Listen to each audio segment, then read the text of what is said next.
हरियाणा की हर अपडेट के लिए बेल आइकन दबाएं और सब्सक्राइब करें STV हरियाणा न्यूज। हरियाणा में कोरोना के कुल 775 मामलों की पुष्टि हो चुकी है।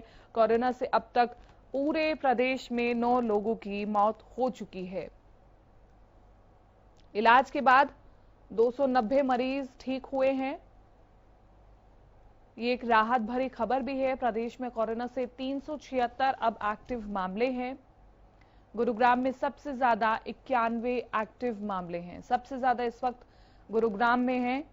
उसके बाद सोनीपत 80, झज्जर 64 और फरीदाबाद में 31 मामले हैं जो एक्टिव हैं। अंबाला में 28, पानीपत में 27 और जींद में 15 मामले हैं।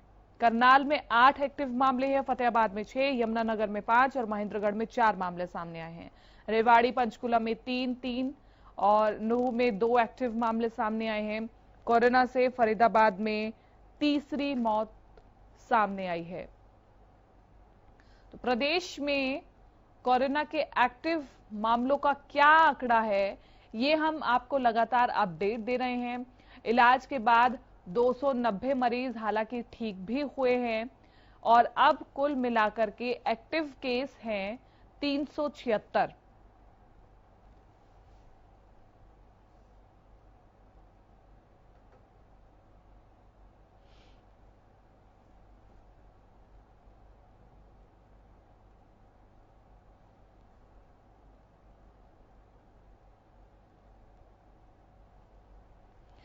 अनूप कुंडू हमारे संवाददाता लाइव हमारे साथ जुड़ चुके हैं।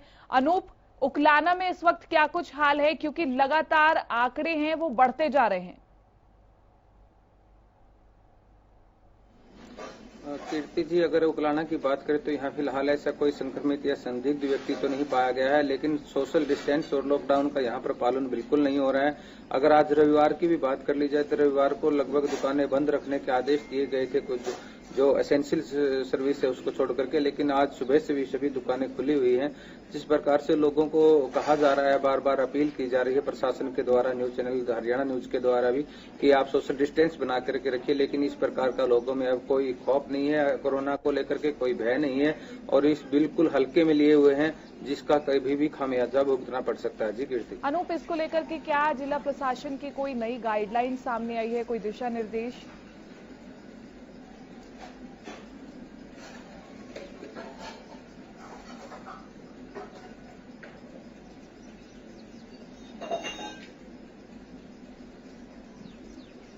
अनूप, आवाज पहुंच पा रही है आप तक मेरी? जी बोलिए। कोई गाइडलाइन जिला प्रशासन की ओर से उकलाना में नहीं?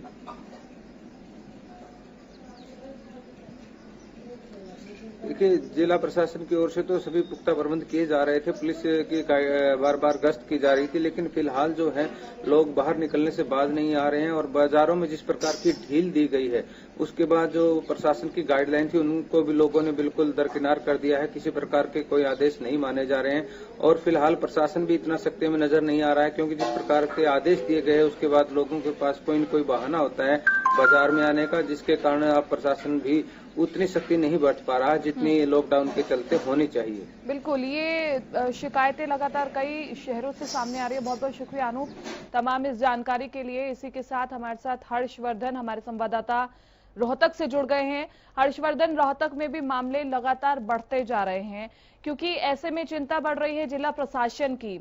लोग लॉकडाउन का किस तरह से पालन कर रहे हैं रोहतक में? देखिए कीर्ति, आपको बता दें कि जिस तरीके से प्रदेश के अंदर मामले बढ़ रहे हैं, वहीं रोहतक की बात की जाए तो रोहतक के अंदर भी अभी 3 मामले हैं, लेकिन लॉकडाउन की पालना ना होने के कारण ये संक्रमण जो है फैल सकता है। लेकिन लोग जो है इस चीज से बाज नहीं आ रहे, बार बार अपील करने के बाद भी कि लॉकडाउन का पालन करें, लेकिन यहाँ किसी प्रकार की कोई पालना नजर नहीं आ रही, क्योंकि यहाँ पर किसी प्रकार से कोई सख्ती नहीं दिखाई दी जा रही। 1-2 बार सख्ती जूटी है, लेकिन उसके बाद कहीं ना कहीं फिर दोबारा से उन्हें है ना लॉकडाउन की अवहेलना शुरू कर दिया और जिस तरीके से बाजार अचानक एकदम खुल गए थे उससे भी काफी दिक्कतें आई हैं। लेकिन फिलहाल आज की बात की जाए तो आज बिल्कुल तमाम बाजार बंद रहेंगे। हालांकि रविवार को कुछ दुकानें खुलते जरूर थी, लेकिन आज एक भी दुकान नहीं खुलेगी। ठीक है हर्षवर्धन, अस्पतालों का क्या कुछ हाल है और वहां पर कितने लोग अपना चेकअप कराने के लिए जा रहे हैं, कितने जागरूक हैं लोग?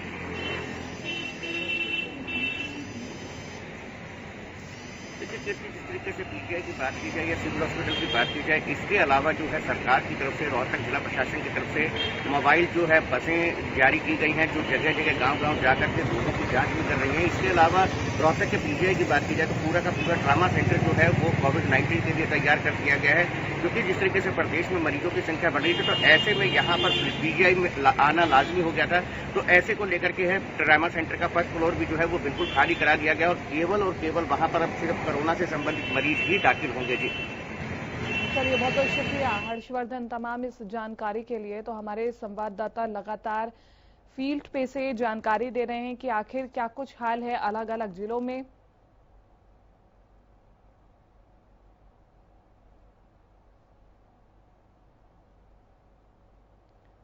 और राय से लाजपत हमारे संवाददाता हमारे साथ जुड़ चुके हैं। लाजपत, राय में इस वक्त क्या कुछ हाल है, क्योंकि सभी जिलों के हाल हम सिलसिलेवार पूछ रहे हैं और वहां पर एक ही तस्वीर सामने आ रही है कि लोग लॉकडाउन का पालन नहीं कर रहे हैं, स्वास्थ्य सुविधाएं कुछ ज्यादा अच्छी है नहीं। करीब 100 का आंकड़ा हो चुका है और 100 के आंकड़े के बाद भी यहाँ पर लोग बाज नहीं आ रहे हैं। इस बीमारी का काफी बड़ा रूप है। और सबसे बड़ी बात देखिए, यहाँ पर जो औद्योगिक क्षेत्र है उन फैक्ट्रियों को भी परमिशन दे दी गई है, जो कि दिल्ली से जिन मालिकों की अटैचमेंट है।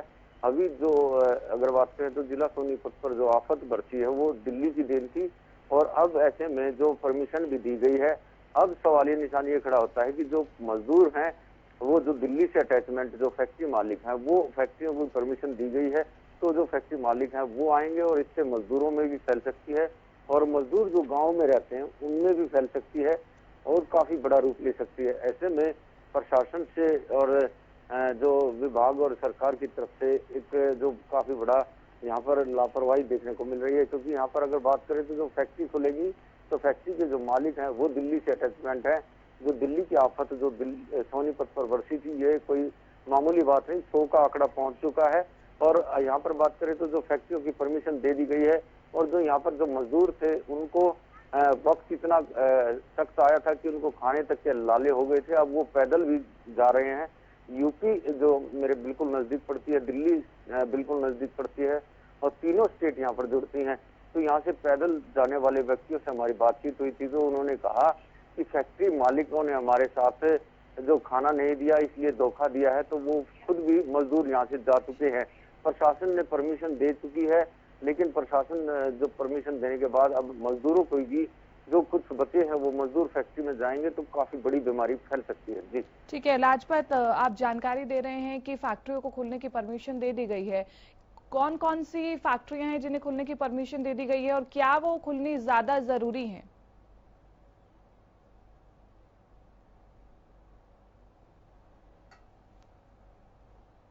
मान लीजिए बाइक के जो पार्ट बनाने वाली फैक्ट्री है उसको भी परमिशन दी गई है, लेकिन उसमें जो मजदूर हैं कुछ फैक्ट्रियां ऐसी हैं जो जिन्होंने परमिशन ले चुके हैं लेकिन वो अलग तरीके से काम कर रहे हैं। कुछ मास्क की परमिशन ले रहे हैं, फिर कपड़े भी सिलाई हो रहे हैं।